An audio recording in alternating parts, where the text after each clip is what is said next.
Alright, we're going to get started with the in-session weighing that I described. So how are you feeling about starting to weigh yourself once each week here, but not weigh yourself at home? Yeah, I'm okay with weighing here once a week. I think that's fine. I'm a bit worried about stopping the weighing at home.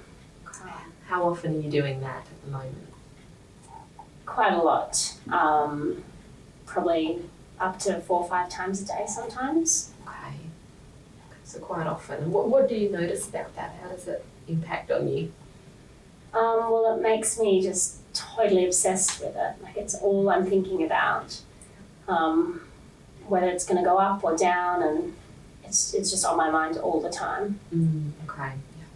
Well, that's one thing that we would like to minimise in treatment, that preoccupation, that obsession with it, where it's just on your mind constantly. Weighing once a week will help with that, because you won't be checking it so often. Yeah, okay.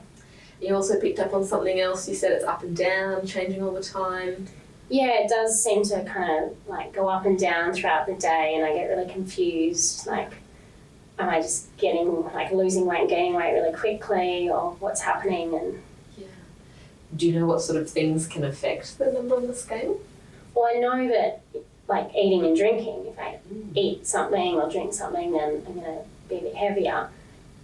Like, I know that, but I get really confused about whether it's like me just having the food in my body, or if it's like me getting fat from the food, and I don't know what's happening. And so part of you kind of understands there are things that could make it go up or down, but part of you still thinks, oh, if it's up, I've gained weight or gotten bigger. Yeah. Definitely. Yeah. Well, we do know that it can fluctuate as much as 1 to 2 kilos, even just across a day, across a couple of hours. It can be quite significantly affected by things like food and drink. You're absolutely right.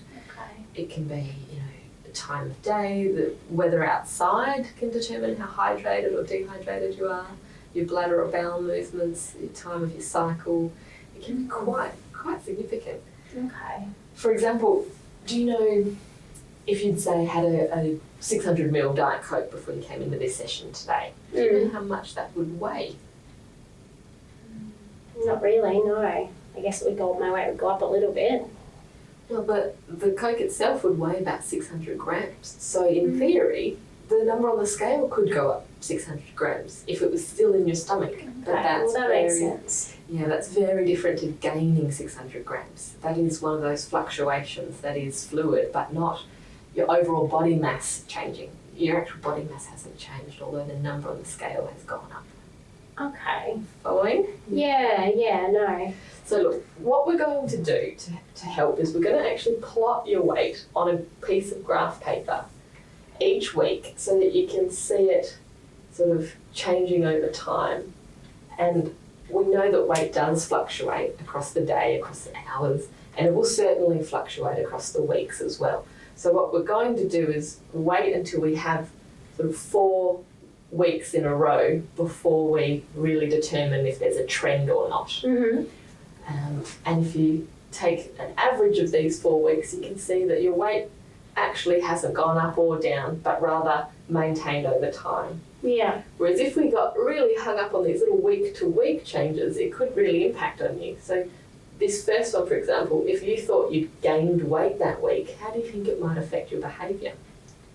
I definitely want to restrict. Right. I'd be petrified of continuing to gain weight. Okay. Yeah. And if it's the same? Yeah, when it's the same, I still want to restrict, because I still think, I should be losing weight rather than staying the same. Still not good enough. Yeah. And if it's down, what do you tend to do? Well, I'm pretty happy, but I guess when it's down, I get more motivated and more excited to kind of keep losing weight. So, I restrict again. Right. So it's sounding like whether it's up, down, or the same, it doesn't really matter what the number says. I'm always restricting. Yeah. And obviously a big part of treatment is to normalise your eating and help you eat regularly, irrespective of what that number on the scale is doing. So we don't want you reacting to the number like that. So by looking at the trend over time, even if you're a little nervous and you think, oh God, maybe it's gone up, I'll be really strongly encouraging you to just wait and see what the next 3 or 4 weeks say. Yeah.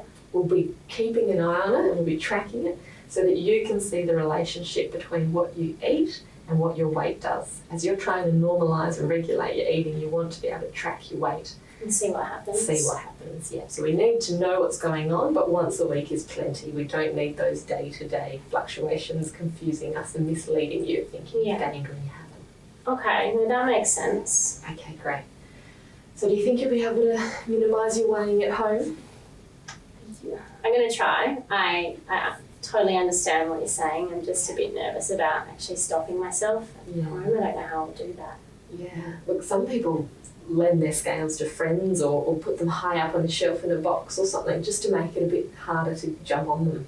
Okay, no, I'll do that. They're in the bathroom at the moment, so I'll just move them somewhere else and see how I go. That'd be great. It'd be good to see what happens. Okay, good work.